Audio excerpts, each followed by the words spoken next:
Welcome to The Explainer. Today, we're diving headfirst into an incredibly ambitious framework developed by Arndt Meyer. We're going to go on a wild journey together, starting from the absolute fundamental void of the universe all the way up to your everyday socio-political independence. I know, it's a massive intellectual undertaking, but don't worry, we're going to break the whole shebang down step by step. So right off the bat, you might be wondering, how on earth does cosmic physics connect to your personal freedom? Well, this framework actively challenges us to rethink reality from the ground up. Most of us, we completely separate astrophysics from the mundane choices we make every day. But Meyer's framework actually connects these cosmic laws directly to our personal choices. The idea here is that if you can understand the fundamental rules of reality, you can literally architect a completely independent life for yourself. And this perfectly illustrates the sheer scope of what we're looking at today. It's like a giant puzzle mapping out the author's 10 revolutionary insights. As you'll see, we're going to span from the hard physics of NKE to the biological drivers of mating behavior, right through psychological concepts like the rubber band effect and inverse metacognition.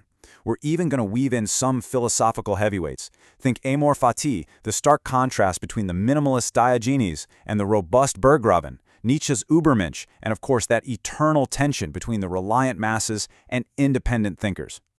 Okay, let's look at our roadmap. Now, a crucial point here. To make sure we don't make the mistake of throwing very different levels of emergence into the same pot, we're going to be incredibly strict about our ascent. We cannot mix up physics, biology, and psychology. So we'll climb step by step, starting with level 1 ontology, moving to biology, then cognition, up to psychology, and finally looking at a practical future mile. All right, level 1, ontology. Let's start at the absolute rock bottom of reality. This brings us to NKE, which stands for Nichts-Kruste-Etwas, or void-crust-something. Meyer posits this as the pure ontology of the universe. It's the description of the exact process that keeps our world running. And the core takeaway?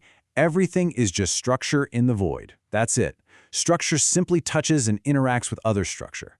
Meyer describes this theory of everything as basically a relativity theory on steroids. There are absolutely no magical forces at play here. It's a purely structural, highly recursive universe. Moving seamlessly up from fundamental physics, we arrive at our second level of emergence, biology and cosmology. Building on that structural foundation of NKE, we hit SBT, or the small bang theory. Now, this isn't about the origin of the universe. Rather, it's about the normal, ongoing structure-building process. The idea is that when the conditions are just right, this mechanism naturally scales up. It forms suns, planets, moons, life, and highly likely, it's the exact same process forming massive galaxies. It's the natural evolutionary engine of reality, which eventually drives complex biological imperatives, like human mating behavior, just to ensure that structured life keeps continuing. Okay, shifting gears from biological formations, level 3 takes us into cognition and epistemology, basically how we process reality and find truth. Let's think about how the human brain actually operates day to day. You've got System 1, which is highly intuitive and actively seeks out comforting illusions. Meyer beautifully likens this to a rubber band. Whenever you try to stretch your mind to accept hard truths, System 1 violently snaps you right back to cognitive comfort. Then, in contrast, you have System 2. This one is incredibly energy-intensive. It rigorously rewires the brain's associations and demands absolute truth. The author argues that a weak mind essentially stays trapped in System 1 just to avoid the pain of reality. And that leads us to WaF, or Wahrheit als Fundament, truth as a foundation. To actually find truth with the human brain, you have to practice inverse metacognition. That means actively thinking against your own biological biases. See, without continuous emotional grounding, your brain just flat out refuses to give your cells the massive energy needed to rethink everything, throw it away, and rebuild it. You literally have to override your natural dopamine and serotonin loops, shifting your identity so that you get your reward from fighting truth, not just from social comfort. Ascending once more, we reach the fourth level of emergence, human psychology and a conscious life model.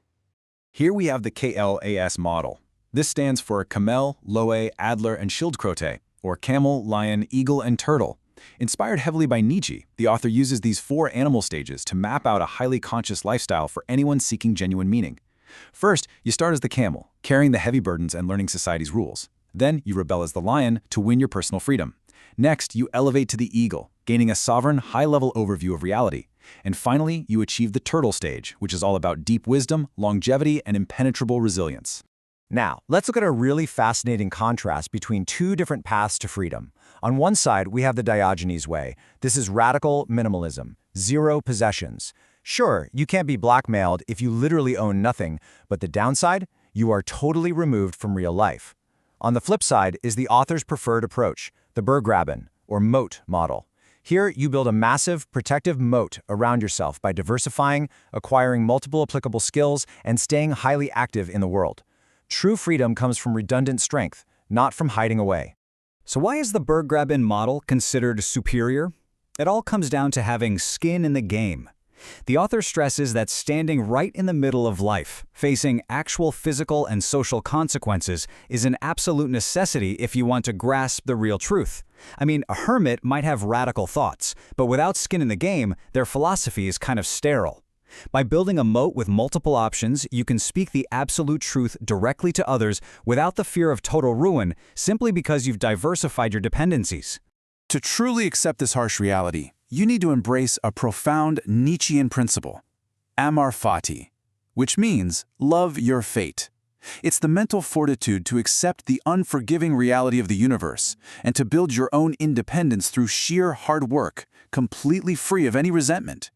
You don't sit around complaining about the system. You take full responsibility and you build your own moat. Finally, we scale up to the fifth and final step on our agenda, the future, and the socio-political implementation of all these concepts. Here, the author introduces what he calls the modern Morgenthau plan. But wait, unlike the historical concept, this is a completely self-orchestrated voluntary strategy for individuals. It fiercely rejects bloated state bureaucracy and abstract office jobs. Instead, it pivots toward real, physical work in areas like modern agriculture, forestry, and local craftsmanship. It demands regional independence, prioritizes your physical health, and insists on a direct, honest proximity to the people you actually serve. To really understand why this plan is even needed, we have to look at Meyer's societal critique. He argues that the modern state has essentially become a nest of comfortable administrators. He specifically points to 6 million state servants in Germany, sitting alongside dependent masses who actively resist any shift toward true, risk-bearing independence. System 1 thinking totally dominates here. People seek out the cozy comfort of the collective state just to avoid the harsh, cold realities of personal responsibility. So how do you actually fix a bloated, bureaucratic state? Well, the author proposes a pretty wild shift to algorithmic budgeting. Instead of our current political budgeting, which tends to be ideological, infinitely growing, and endlessly taxing, resources would be distributed by an algorithm. Citizens would vote purely on fixed percentage distributions, say exactly 10% for defense. The actual money distributed would then dynamically scale based only on the available funds. This naturally starves the state apparatus of endless debt. Ultimately, this creates a harsh but strictly fair society based on absolute property rights. We're talking 100% unconditional ownership with zero ongoing property taxes. Once you buy it, it is yours. It becomes your ultimate Berggraben. Interaction with the overarching state becomes entirely voluntary. But, importantly, for those who truly cannot survive on their own, the society does provide a right of mercy, basic sustenance like rice and water. This ensures survival but prevents the reliant from exploiting the productive. Now, will everyone actually adopt this? The author's estimates are pretty sobering, to be honest. He projects that a massive 83% of people will be totally uninterested. About 15% might sympathize with the romance of the idea. Only a mere 1.5% will actually start the journey, and a tiny 0.5% will have the cognitive and emotional endurance to achieve long-term success. And I think this brilliant quote distills the ultimate takeaway from the entire framework perfectly. Applied skills are central to a meaningful life. It's not about endless abstract thinking or bureaucratic management. It's genuine physical ability, self-reliance, and direct action in the real world that actually creates meaning. So I leave you with this final thought to ponder as you reflect on your own path to true independence. Do you have the necessary skin in the game to build your own moat, or will you choose the comfort of the system? I really hope this explainer has sparked your curiosity to dig deeper into these incredible concepts. Thanks so much for joining me today.